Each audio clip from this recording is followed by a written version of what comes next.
बार चलना पड़ेगा इंडिया।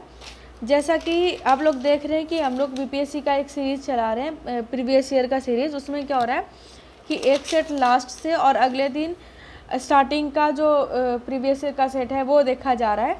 तो चलिए इसी सीरीज़ में आगे बढ़ते हुए हम लेकर आए हैं 56 से 59 जो संयुक्त प्रतियोगिता परीक्षा 2015 में हुआ था बीपीएससी का, उसका स्टार्ट करते हैं क्वेश्चन बैंक।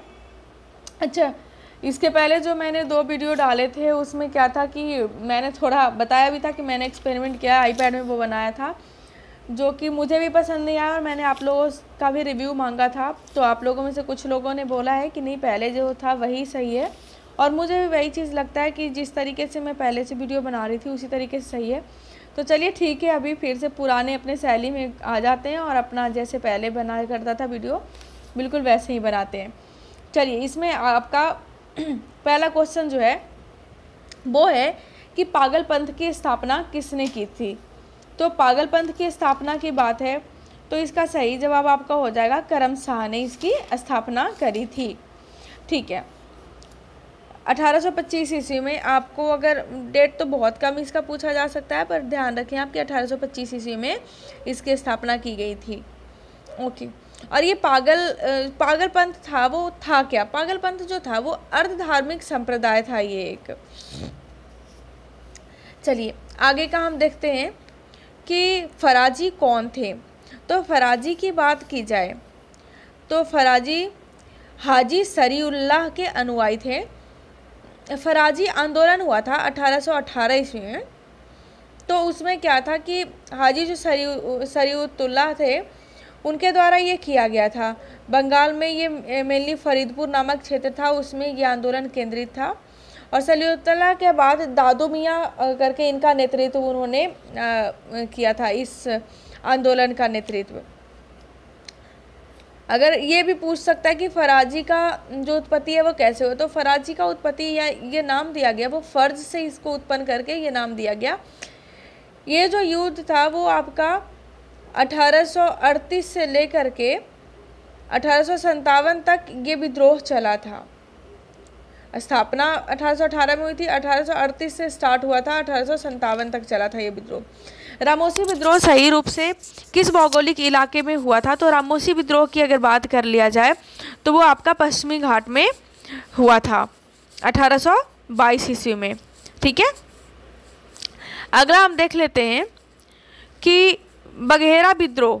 तो बघेरा विद्रोह आपका बड़ौदा में हुआ था। डी नंबर ऑप्शन बिल्कुल सही ऑप्शन हो जाएगा। अगला है कि भारत में मीडिया को नियंत्रित करने के लिए एक्ट कब पारित हुआ? तो मीडिया को नियंत्रित करने के लिए समय समय पर एक्ट आते रहे और बहुत सारे एक्ट आते रहे। उसमें आपका हो गया 1835 में आपका एक्ट आया था, 1867 में आया था, 1878 में आया, 1908 में आया। उसके अलावा भी जैसे 1931 में आया था। 1931 की बात कर ले तो भारतीय प्रेस इमरजेंसी एक्ट आया था। कभी वैसे नाम तो पूछा जाएगा नहीं, लेकिन 1835 वाले का नाम था मेडकॉफ अधिनियम। उसके बाद लाइसेंसिंग अधिनियम, उसके बाद आपका ये हो गया कि पंजीकरण अधिनियम हो गया था। तो इस तरीके से अलग अलग प्रेस को कंट्रोल करने के लिए एक्ट आते रहे।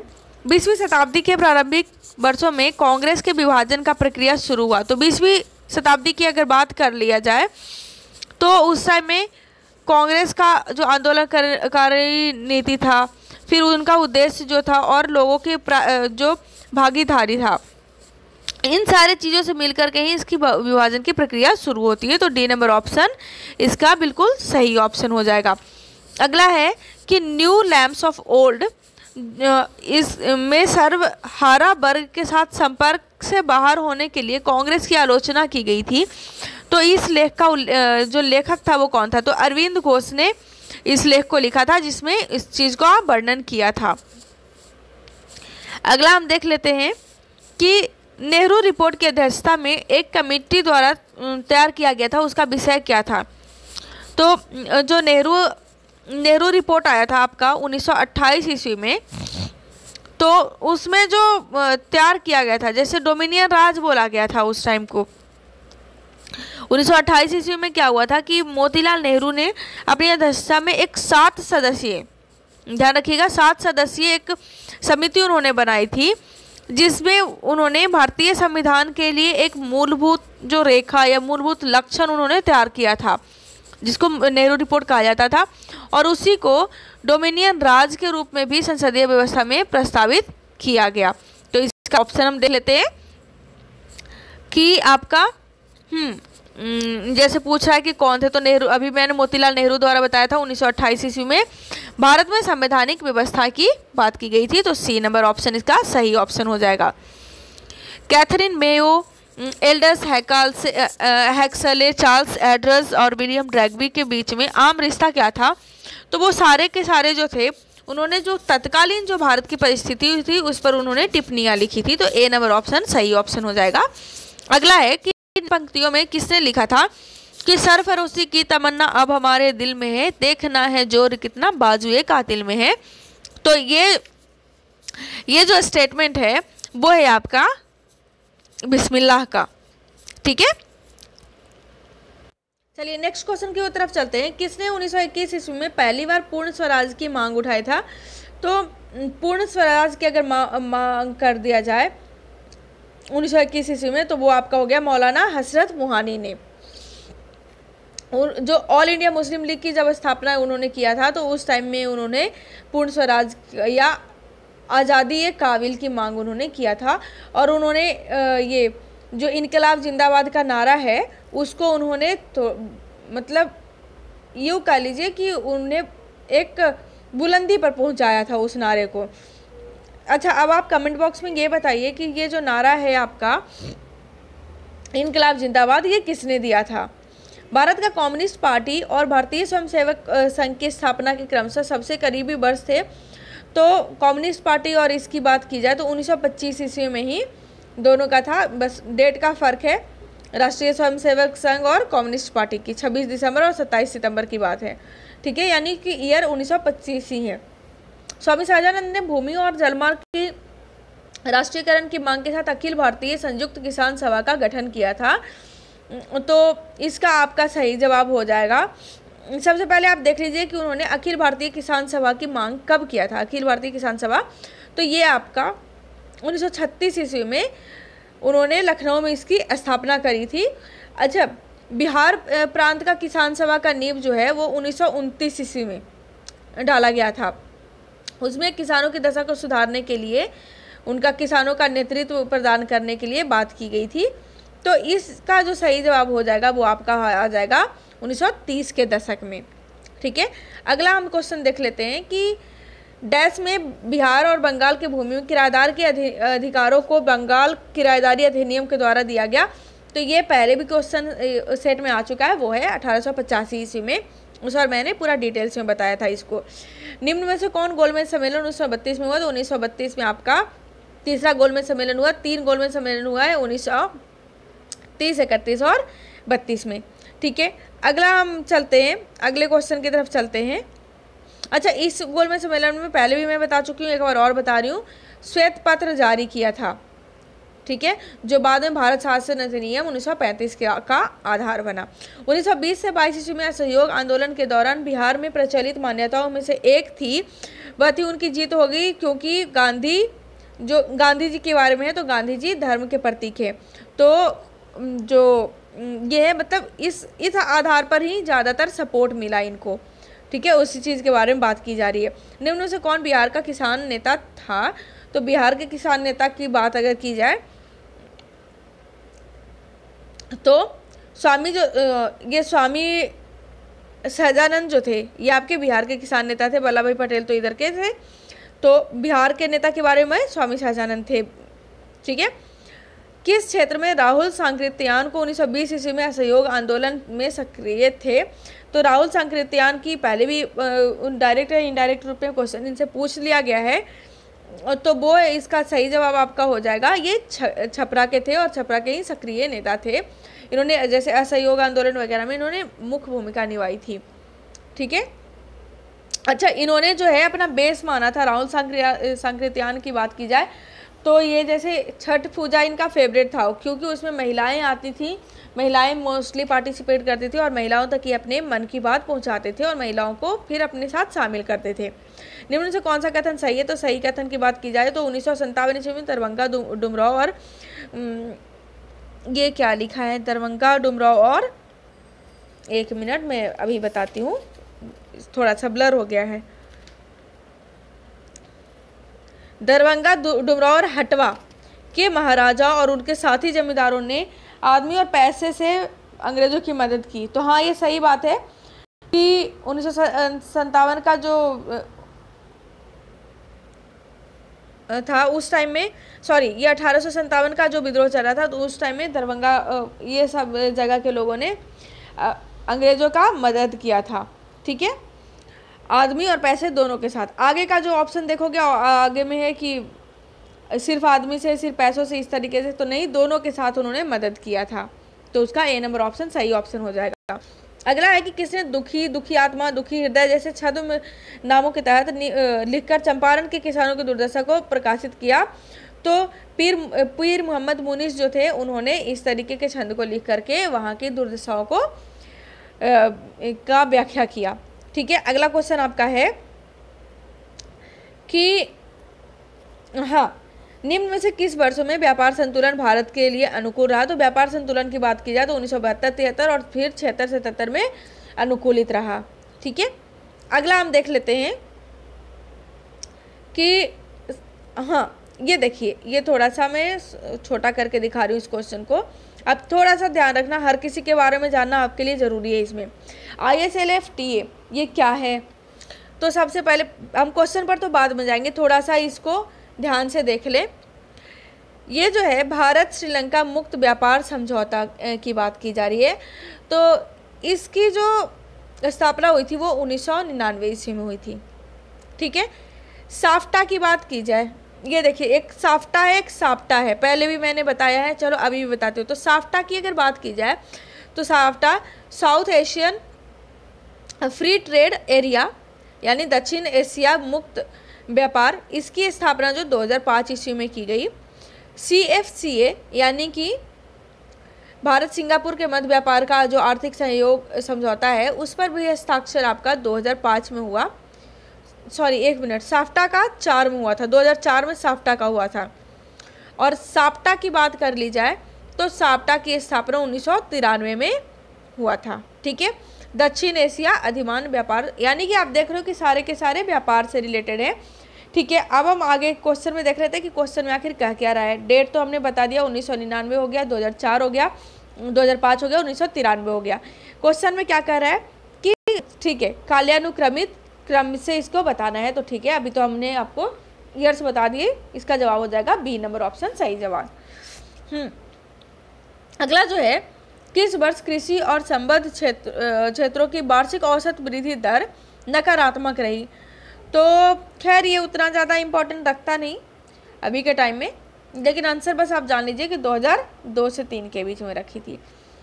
अच्छा, वर्षा बीमा योजना भारतीय कृषि बीमा कंपनी लिमिटेड AICIL द्वारा किया जाता है। चलो, ये एक ऑप्शन है। अगला ऑप्शन हम देख लेते हैं कि यह योजना वर्ष 2004 से शुरू के दौरान दक्षिण पश्चिम मानसून अवधि में शुरू किया गया था। ठीक है, सॉरी वीडियो रुका हुआ था और मैं बोले जा रही थी। चलिए ठीक है, इसमें है कि बैंक दर वह ब्याज दर है जो भारतीय रिजर्व बैंक अपने ग्राहकों से अल्पकालिक उधार पर लेता है। ठीक है, तो क्या बैंक दर वो दर है? नहीं, बैंक दर क्या है कि जो रिजर्व बैंक जो है वो वाणिज्यिक बैंकों को लघु अवधि के लिए ऋण प्रदान करता है, वो होता है आपका बैंक दर। तो ये पहला गलत हो गया। रेपो दर वह ब्याज दर है जो भारतीय रिजर्व बैंक अपने ग्राहकों से उनके दीर्घकालिक उधार पर लेता है। तो नहीं, ये भी रेपो दर क्या होता है? वह दर होता है जिस पर RBI प्रतिभूतियों के बदले बैंकों को लघु अवधि के लिए ऋण प्रदान करता है। तो ये हो गया आपका रेपो दर। अच्छा, रेपो दर में अगर वृद्धि हो जाती है सपोज, तो RBI से ऋण प्राप्त करना ज़्यादा महंगा हो जाता है।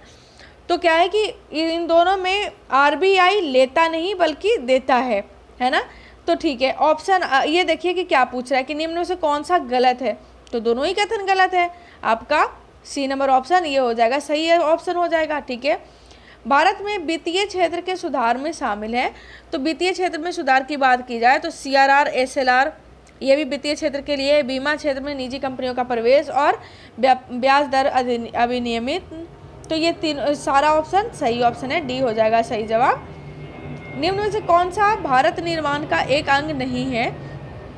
तो भारत निर्माण की बात की जाए तो ग्रामीण आवास सही है, ग्रामीण विद्युतीकरण सही है, ग्रामीण टेलीफोनी सही है, कृषि आधारित उद्योग तो नहीं, बिल्कुल भी नहीं। भारत विनिर्माण में कृषि आधारित उद्योग अगर किया जाए तो बिल्कुल भी सही जवाब इसका नहीं है। जो आपका भारत निर्माण की बात की जा रही है तो इसमें आपका वही सब आता है, ये एक व्यावसायिक योजना है और उसके अंतर्गत जैसे सड़क वगैरह, सड़क कितना है, प्रधानमंत्री सड़क योजना, आवासीय योजना, जल आपूर्ति, विद्युतीकरण, यही सब चीज़ आता है इसके अंदर, दूरसंचार, ये सारी परियोजनाएं आती हैं। भारतीय योजना आयोग के अनुसार निम्न से कौन सा गरीबी रेखा के लिए सही है? तो गरीबी रेखा की अगर बात की जाए तो उसके लिए ज़रूरी है आपका कि ग्रामीण क्षेत्रों में प्रति व्यक्ति आय होना चाहिए प्रतिदिन का, वो 26 रुपया, और शहरी क्षेत्रों में आपका 32 रुपया होना चाहिए। तो ये सही जवाब इसका है, यानी कि 2 और 4 नंबर सही जवाब। क्षेत्र के लिए 32 रुपया, ठीक है ना, तो ये आपका बिल्कुल सही जवाब हो जाएगा। निम्न योजनाओं का ओके ठीक है विचार कर लेते हैं। 29 का जैसे देख लीजिए, ट्राइसेम की, यहाँ देखिए ये इसकी अगर बात की जाए तो इसकी स्थापना आपकी हुई थी 1993 ईस्वी में। ट्राइसेम की बात की जाए तो ट्राइसेम की आपकी स्थापना 1979 में हुई थी। JRY की बात की जाए तो 89 में हुई थी, 1989 में। और वही RLEGP की बात की जाए तो इसकी स्थापना 1983 में हुई थी। इनको क्रमिक अनुसार से सजाना है तो डी नंबर ऑप्शन बिल्कुल सही ऑप्शन हो जाएगा। ठीक है, अगला हम देख लेते हैं कि मिलाना है, ठीक है, मिलान करना है। चलिए ठीक है, राष्ट्रीय कृषि नीति, कौन सा नीति कब आया वो चीज़ है ये। तो राष्ट्रीय कृषि नीति की बात आए तो वो हो जाएगा 2000 ईस्वी में। मत्स्य नीति जो है वो 2004 में आया था। नवीन विदेशी व्यापार नीति जो है वो 2014 में, और 7वां वित्तीय आयोग आपका 1978 में आया था। तो इसका सही जवाब आपका डी नंबर ऑप्शन हो जाएगा, बिल्कुल सही जवाब। लौंग पौधे में किस भाग का से प्राप्त किया जाता है? तो लौंग जो होता है वो शुष्क पुष्पकली होता है। ओकोजिन संबंधित है, तो ओकोजिन जो है वो आपका कर्क रोग से संबंधित है। सबसे अधिक क्रियाशील धातु कौन सा है? तो सबसे अधिक क्रियाशील धातु आपका सोडियम है। सोडियम को क्या में रखा जाता है? केरोसिन में करके रखा जाता है। डीएनए को किसने अंतःपात्र में बनाया था? तो अंतःपात्र यानी परख नली में बनाया था। तो आर्थर कॉर्नबर्ग जो थे उन्होंने इसको परख नली में बनाया था। 1945 में जो नागासाकी पर बम गिराया गया था उसमें कौन सा विस्फोटक का यूज हुआ था? तो नागासाकी वाले पर तो प्लूटोनियम का यूज हुआ था, और जो हिरोशिमा पर गिराया गया था उसमें यूरेनियम विस्फोटक का प्रयोग हुआ था। अच्छा चलिए, मैंने बता दिया दोनों का। तो आप कमेंट बॉक्स में बताइए कि दोनों में कौन कौन से डेट में किया गया था वहाँ पर बम विस्फोट, परमाणु बम कब गिराया गया था। वैज्ञानिक जिन्होंने सर्वप्रथम खोज की कि पृथ्वी सूर्य के चारों ओर घूमती है, तो इसका जवाब हो जाएगा कॉपरनिकस ने सर्वप्रथम ये खोज किया था कि पृथ्वी जो है वो सूर्य के चारों ओर घूमती है। कॉस्मिक किरणें की बात की जाए तो कॉस्मिक किरणें क्या हैं? वो एक आवेशित और अनावेशित दोनों प्रकार की किरणें हो सकती हैं कॉस्मिक किरणें। सही जवाब आपका सी नंबर ऑप्शन हो जाएगा। निम्न में से कौन सा तत्व अकार्बनिक यौगिक में मिलता है? तो कार्बनिक यौगिक मिलता है। तो कार्बनिक यौगिक की बात की जाए तो वो हो जाएगा आपका कार्बन। तीव्रता और प्रयोक्ता के आधार पर कौन सा कर्क रोग उत्पन्न कर सकता है और उसका उपचार भी करता है? तो जो आयनिक विकिरण है वो कर्क रोग का उत्पादन भी करता है और उसका उपचार भी उसी से होता है। ठीक है, अगला क्वेश्चन है कि एक स्वस्थ वयस्क मनुष्य के शरीर में रक्त का कुल परिमाप कितना होता है? तो 5 से 6 लीटर उनके शरीर में रक्त की मात्रा होती है। अच्छा, हड्डियों का संख्या मैंने बताया था पिछले में, तो आप हड्डियों का संख्या एक बार बता देना। ठीक है, अगला है कि टाइफाइड, 41 नंबर क्वेश्चन, कि टाइफाइड तथा कोलरा विशिष्ट उदाहरण। तो टाइफाइड और कोलरा दोनों है वो जलगम्य जो रोग है वो है। यकृत और मांसपेशियों में ऊर्जा जमा होता है तो यकृत और मांसपेशियों में ऊर्जा की बात की जाए तो जो ग्लाइकोजन होते हैं उसके रूप में उसमें ऊर्जा जमा होता है। ठीक है, ठीक है। अब अगले क्वेश्चन की ओर आते हैं। जीवाणु की खोज किसने की थी? तो जीवाणु की खोज आपके ल्यूवेनहुक ने किया था। जीवों में अधिकतम विविधता का कारण क्या है? तो जीवों में विविधता का कारण है आपका सहभागिता। ठीक है, अगला क्वेश्चन देख लेते हैं कि कीट संवर्धन क्या है? तो कीटों की जो वृद्धि करने का जो विज्ञान है उसको कीट संवर्धन करते हैं। या फिर आपको वर्मी कल्चर भी लिख करके दे देगा कि वर्मी कल्चर क्या है। तो जो कीट या फिर वर्मी कल्चर किस चीज़ से रिलेटेड है? तो कीट से रिलेटेड है। इस तरीके का क्वेश्चन पूछ लिया जाता है अक्सर। सबसे छोटा जीव जो स्वयं विकास और प्रजनन कर सकता है, तो माइक्रोप्लाज्मा जो है वो सबसे छोटा जीव है और स्वयं वो जनन और विकास दोनों कर सकता है। सर्वप्रथम मानव हृदय प्रत्यारोपण हुआ था। तो मानव हृदय प्रत्यारोपण की बात की जाए तो सर्वप्रथम दक्षिण अफ्रीका में हुआ था। अच्छा, जो हृदय प्रत्यारोपण की अगर बात किया जाए जो सबसे पहले स्टार्टिंग में कुत्ते में किया गया था तो वो आपका यूएसए हो जाएगा सही जवाब। ब्रिक के प्रति मिनट औसत रक्त प्रभाव क्या है? तो ब्रिक में जो होता है 1200 सीसी प्रति मिनट का जो रक्त प्रभाव होता है वो है। पादप कली है तो पादप कली एक भ्रूणीय टहनी होता है। सिगरेट लाइटर में प्रयुक्त कौन सा गैस होता है? तो सिगरेट लाइटर में ब्यूटेन का यूज किया जाता है। ब्यूटेन का, क्योंकि वो एक तो लिक्विड फॉर्म में होता है और ज़्यादा ज्वलनशील होता है, इसके कारण से ब्यूटेन का प्रयोग किया जाता है। केंद्रीय स्वास्थ्य मंत्री द्वारा मानसिक स्वास्थ्य नीति प्रारंभ की गई थी। तो मानसिक स्वास्थ्य नीति आपका 10 अक्टूबर 2014 को प्रारंभ की गई थी। वो क्योंकि करंट क्वेश्चन है तो ये सब चीज़ नहीं पूछेगा, तो करंट का क्वेश्चन जो है वो मैं स्किप ही कर दे रही हूँ। ठीक है, ये सारा आपका करंट का क्वेश्चन। बिहार लोकसभा के लिए कितने सदस्य चुने जाते हैं? तो बिहार में लोकसभा के लिए आपका 40 सदस्य चुने जाते हैं। बिहार का अद्वितीय त्यौहार क्या है? तो छठ पूजा जो है वो सिर्फ बिहार का त्यौहार है, तो ये अद्वितीय है। ठीक है, अगला भी करंट का क्वेश्चन है तो अगला को भी हम स्किप करते हैं। आप लोग अपना करंट का क्वेश्चन पर ध्यान रखना क्योंकि करंट से बहुत हद तक क्वेश्चन पूछे जाते हैं, तो फिर आप इसमें लापरवाही ना करें। चलिए ठीक है, अब अगला क्वेश्चन कह रहा है कि अंतर्राष्ट्रीय विकलांग दिवस मनाया जाता है। तो अंतर्राष्ट्रीय विकलांग दिवस आपका 3 दिसंबर को मनाया जाता है। अब है कि एमनेस्टी इंटरनेशनल एक संगठन, तो एमनेस्टी इंटरनेशनल जो है वो मानव अधिकारों के संरक्षण के लिए इस संगठन को बनाया गया है। ठीक है, तो इसका बी नंबर ऑप्शन सही जवाब हो जाएगा। अब अगला हम क्वेश्चन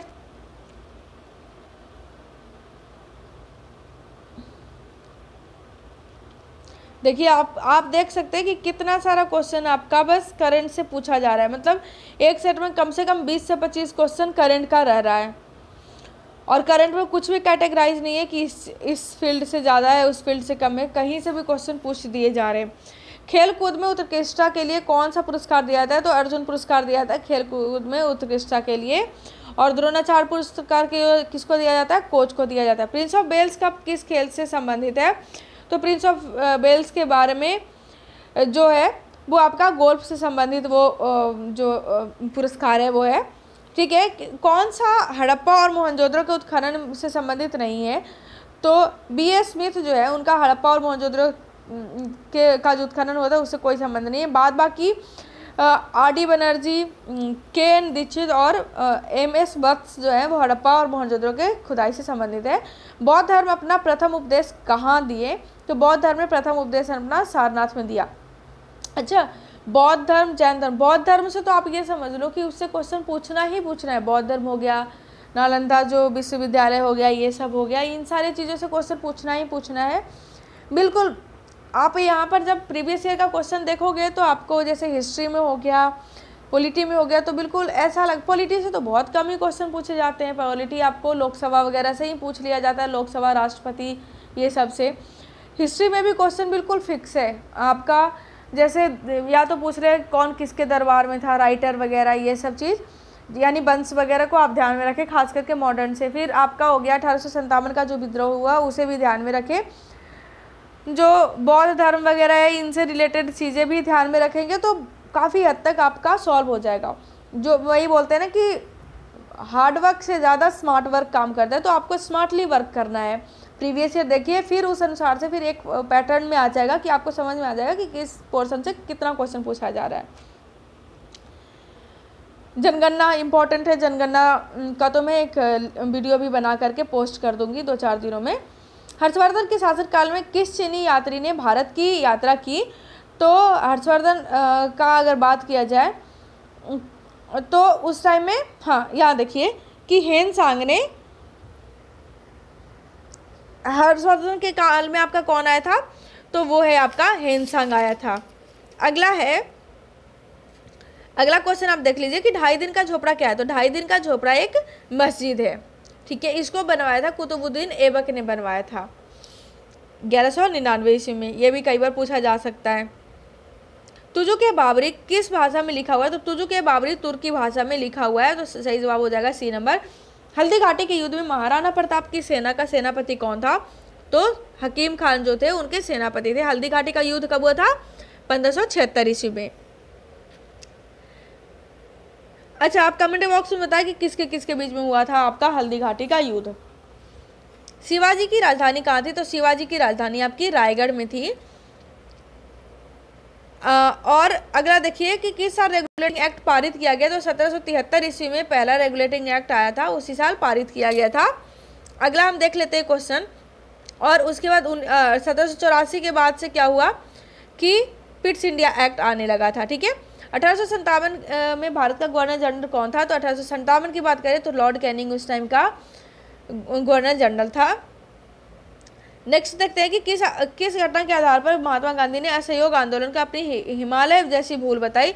तो चौरी चौरा कांड उसी टाइम में हो गया था और उसके बाद उन्होंने असहयोग आंदोलन को भी ख़त्म भी कर दिया था और उसे अपनी हिमालय जैसी भूल बताई। असहयोग आंदोलन आपका, चलिए आप ही इसमें बताइए कि कब किया गया था असहयोग आंदोलन, कब हुआ था चौरी चौरा कांड? बंग भंग के बाद कौन सा आंदोलन शुरू हुआ? तो उसके बाद स्वदेशी आंदोलन की शुरुआत हुई। अगला देखिए, अगला क्वेश्चन है आपका कि इंडियन नेशनल कांग्रेस की प्रथम भारतीय महिला अध्यक्ष कौन थी? तो इसकी सरोजनी नायडू जो थी। अगर प्रथम भारतीय महिला अध्यक्ष की बात की जाए तो आपकी सरोजनी नायडू हो जाएंगी। और अगर बात किया जाए कि प्रथम महिला अध्यक्ष तो उसका फिर जवाब हो जाएगा श्रीमती एनी बेसेंट, ठीक है। अगला हम देख लेते हैं कि मैडम कामा ने 1907 में प्रथम तिरंगा ध्वज कहाँ फहराया? तो मैडम कामा जो थी अश्रुघाट में इन्होंने प्रथम तिरंगा झंडा फहराया था। नालंदा विश्वविद्यालय के संस्थापक कौन थे? तो कुमारगुप्त जो थे वो उसके नालंदा विश्वविद्यालय के संस्थापक थे, ठीक है। आप कमेंट बॉक्स में बताइए कि आखिर जो किसने इसे, कौन सा मुस्लिम शासक ने इसको तुड़वाया था? बिहार के कौन से स्थान में गांधी जी ने अपना प्रथम सत्याग्रह चलाया? तो प्रथम सत्याग्रह चंपारण में चलाया था। इंडिका का लेखक मेगास्थनीज था। ये सारा तो इतने बार पूछा जा चुका है एक वर्ड में ही, आप क्योंकि पहले इसको डिस्क्राइब किया जा चुका है।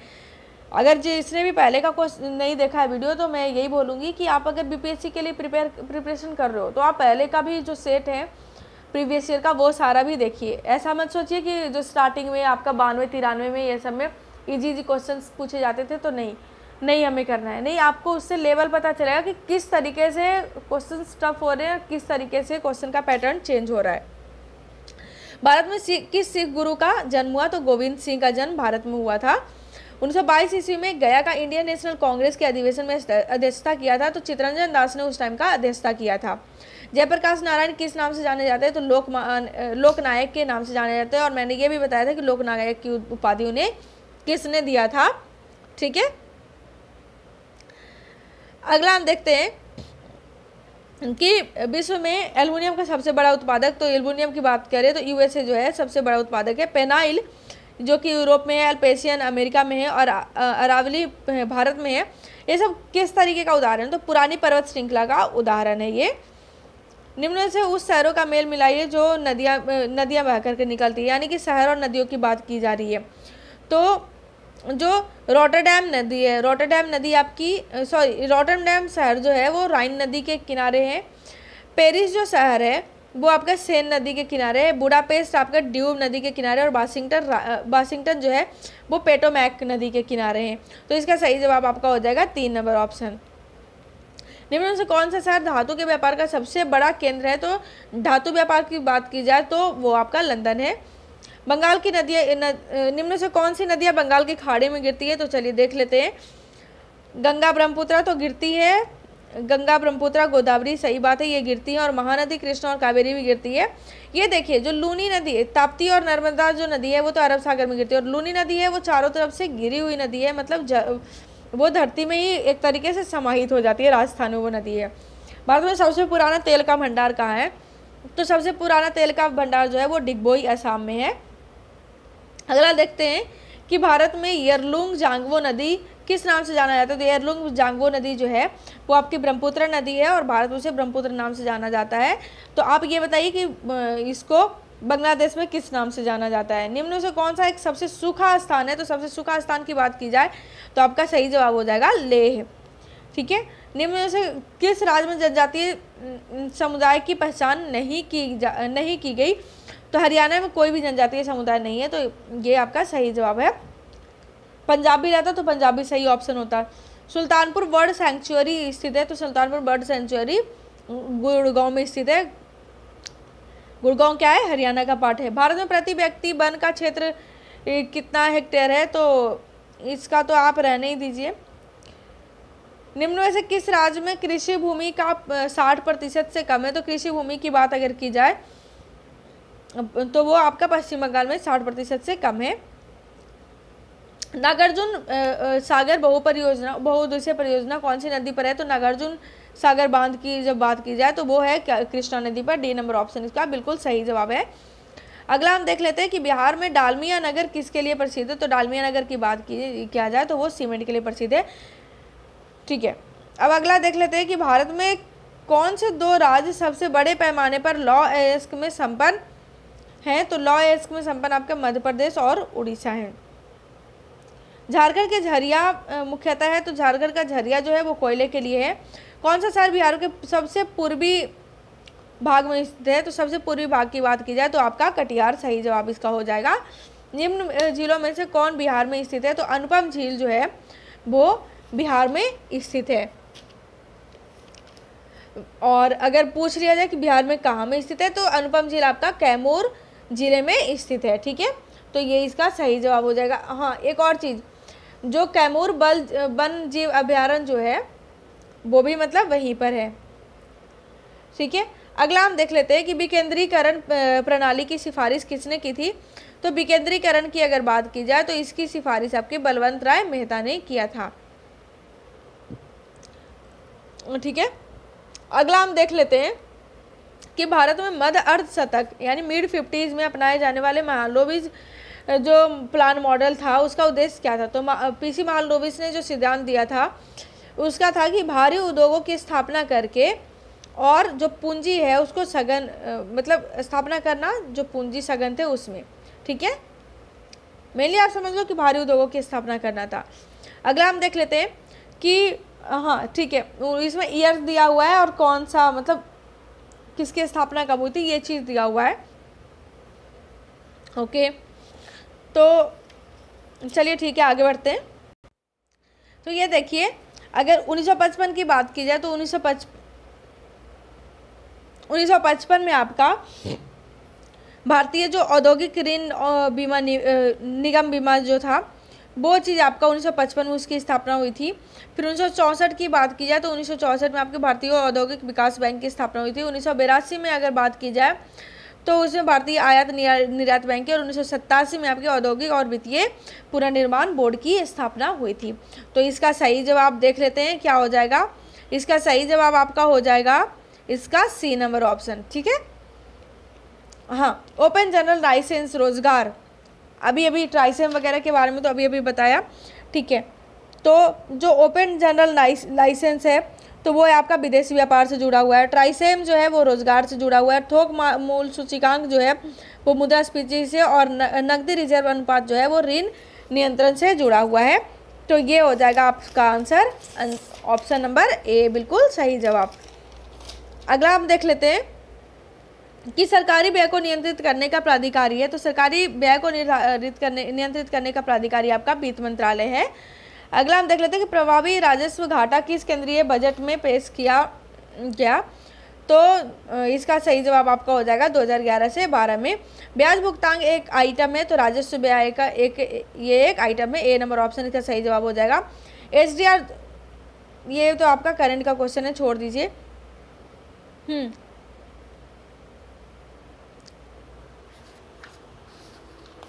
उपभोक्ता मूल्य सूचकांक के बारे में है कि उपभोक्ता मूल्य सूचकांक पर विचार करना है। तो क्या क्या ऑप्शन इसका?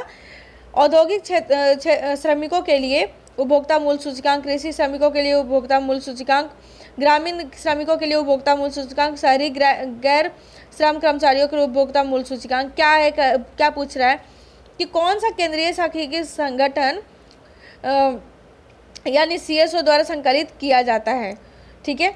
तो इसका जो आपका जवाब हो जाएगा, शहरी जो गैर श्रम कर्मचारी हैं उनके लिए उपभोक्ता मूल्य सूचकांक।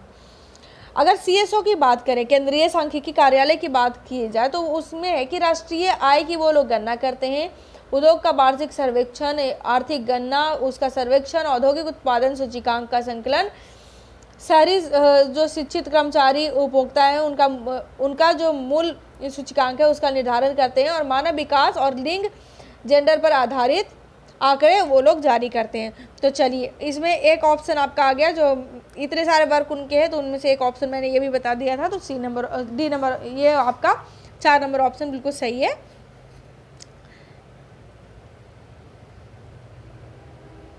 हाँ, अगला है कि भारत अधिकतम विदेशी मुद्रा किससे निर्यात करता है? तो अधिकतम जो विदेशी मुद्रा है वो आपका कपड़ा से निर्यात करता है। विदेशी मुद्रा जिसमें त्वरित प्रवास की प्रवृत्ति होती है कहलाती है गर्म मुद्रा, ठीक है। अगला है कि निम्न में से कौन सा एक राष्ट्रीय खाद्य सुरक्षा मिशन में शामिल नहीं है? तो राष्ट्रीय खाद्य सुरक्षा मिशन की बात की जाए तो उसमें तिलहन आपका शामिल नहीं है, उसमें आपका गेहूं, चावल, दाल, ये सब उत्पादकता शामिल है। अच्छा, 2007 ये जो आपका कह रहा है ना कि राष्ट्रीय खाद्य सुरक्षा मिशन, तो ये आपकी 2007 में इसका स्थापना किया गया था। इसको अगर शॉर्ट में ऐसे भी लिख सकता था कि NFSM, ठीक है। अगला आप देख लेते हैं कि भारत में बजट घाटे को पूरा करने का तदर्थ ट्रेजरी बिल प्रणाली को समाप्त किया था। तो इसका आपका 1992 ईस्वी में इसको समाप्त किया था, तो 1 अप्रैल 1992 इसका सही जवाब हो जाएगा। अगला हम क्वेश्चन देख लेते हैं, थोड़ा सा तदर्थ ट्रेजरी बिल के बारे में आपको बता दूं, तो इसको ऐसे भी लिख सकता है, एडहॉक ट्रेजरी बिल भी लिख सकता है। 1997-98 में एक्चुअली इसको पूर्णतः बंद कर दिया गया था। राज्य सरकार, अर्ध सरकारी जो विभाग थे, फिर विदेशी जो केंद्रीय बैंक थे, ये अस्थायी रूप से लाभ पहुंचाने के लिए इसको जारी किए जाते हैं। और ये विधेयक जो है किसी भी जनमान व्यक्ति या बैंक को भी मतलब जनमान व्यक्ति या फिर बैंक हो गया, उसको बाजार में बेचने नहीं जाते, ठीक है। अगला हम देख लेते हैं कि RN मल्होत्रा कमेटी संबंधित हो। तो RN मल्होत्रा कमेटी की बात अगर की जाए तो वो आपके बैंकिंग से संबंधित है, वो आपके बीमा से संबंधित है। 1993 ईस्वी में भारत सरकार ने बीमा के क्षेत्र में सुधार के लिए इस कमेटी की स्थापना करा था, और उसी के बाद 1999 में जो बीमा ये IRDA जो है, IRDA बीमा सुधारक विकास प्राधिकरण की जो स्थापना हुई थी वो इसी के तहत फिर हुई थी, इसी कमेटी ने किया था। अगला हम क्वेश्चन देख लेते हैं कि भारत में सेवा कर किस वर्ष प्रारंभ हुआ था? तो सेवा कर की बात की जाए तो 1994-95 में प्रारंभ किया गया था, सेवा कर, अप्रत्यक्ष कर, ठीक है। अगला है कि माइक्रो, लघु और मध्यम उद्यम विकास अधिकरण 2006 के अनुसार निम्न से कौन सी एक निर्माण क्षेत्र के माध्यम से उद्योगों हेतु निर्धारित निवेश की सीमा है? तो उसमें बिल्कुल जो सीमा है वो बिल्कुल फिक्स कर दिया गया, 5 करोड़ रुपए से अधिक और 10 करोड़ रुपए से कम का जो सीमा है वो है। जो लघु, छोटे उद्योग, मध्यम उद्योग का विकास के लिए जो अधिनियम आया था, ऐसे इसमें 2006 तो दे ही दिया गया है, तो आप ध्यान में रखें इसमें। उसे मध्यम जो उद्यम की बात की जाए तो वो है जो जैसे संयंत्र और मशीनरी में निवेश करते हैं, तो उसी में बिल्कुल फिक्स अमाउंट है कि 5 लाख से 10 लाख तक का निवेश होना चाहिए। अच्छा, शिशु मृत्यु दर की बात हो जाएगी कि ये क्या है? तो हर 1000 जो जीवित बच्चे हुए उस पर से पहले दिन से लेकर के जो मतलब 1000 बच्चों पर जो मरने वाले की संख्या होती है वो 1 साल से पहले, उसके 1 साल जब होता है ना, उसके एक पहले तक, यानी फर्स्ट जो बर्थडे होता है, पहला जन्मदिन से पहले जो बच्चे मर जाते हैं, जिनका डेथ हो जाता है, तो वही आपका शिशु मृत्यु दर होता है। ठीक है, तो अभी तक तो आपने देखा 140 तक के क्वेश्चन हो गया। बाद बाकी जो क्वेश्चन है वो आपके मैथ के क्वेश्चन है। मैथ का कुछ भी नहीं कह सकते कौन से चैप्टर से क्या पूछ लिया जाएगा। आप स्क्रीनशॉट ले लो, मैं इसको स्क्रॉल करते जा रही हूँ।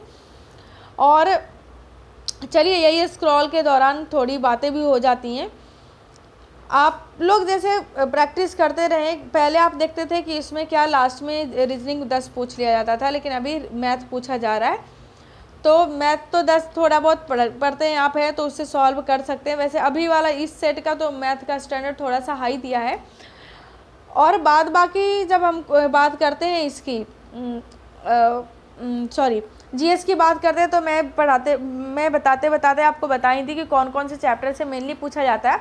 आप लोग एक बार बता देना कि अगर जनगणना का आपको लेक्चर चाहिए होगा, अगर आपको उसको वीडियो चाहिए होगा, तो आप एक बार बता देना, फिर उसके बाद मैं ले आऊँगी। कहीं ऐसा ना हो कि मैं जनगणना के लिए पूरा मेहनत करूँ भी, उसका वीडियो लाऊँ भी, और आप लोग फिर देखो नहीं। तो वैसे टाइम में क्या लगता है, फिर इंसान थोड़ा सा डिमोटिवेट होने लगता है। ऐसे ही टाइम निकालना इतना मुश्किल होता है, उसमें अगर मेरे मेहनत से आपको आप कोई भी बेनिफिट नहीं ले पा रहे हो, तो फिर कोई फ़ायदा नहीं है वैसा मेहनत करने से। तो आप एक बार बता देना कि कौन कौन से लोग जनगणना का वीडियो देखना चाहते हैं, तो उस अनुसार से मुझे लगेगा तो मैं वीडियो वो अपलोड कर दूँगी। चलिए ठीक है, फिर आप लोग अपना मेहनत करिए, पढ़ाई करते रहिए, प्रैक्टिस सेट रेगुलर बनाते रहिए, प्रीवियस ईयर को भी ध्यान में रखिए। और जो भी आप इससे जो देख रहे हैं कि जिस टॉपिक से भी ज़्यादा क्वेश्चन पूछे जा रहे हैं, तो उस टॉपिक को थोड़ा ज़्यादा फोकस करके देखिए। अगर फॉर्म फिलअप कर दिया है तो सही है, नहीं तो फिर डेट ख़त्म होने से पहले कर दीजिए। और हाँ, जो मेंस का जो आपका सब्जेक्ट जो आप चूज़ करने वाले हैं, वो सोच समझ करके फिर अच्छे से चूज़ करिए। ठीक है, तो आप लोग इसी तरीके से अपना देखते रहिए, लाइक कमेंट करते रहिए। अगर पसंद आ जाता है तो शेयर करिए इस वीडियो को। अब इसको आगे नहीं बढ़ाते हुए ख़त्म करते हैं, यहीं पर बंद करते हैं। मिलते हैं अगले दिन। जय हिंद, जय भारत।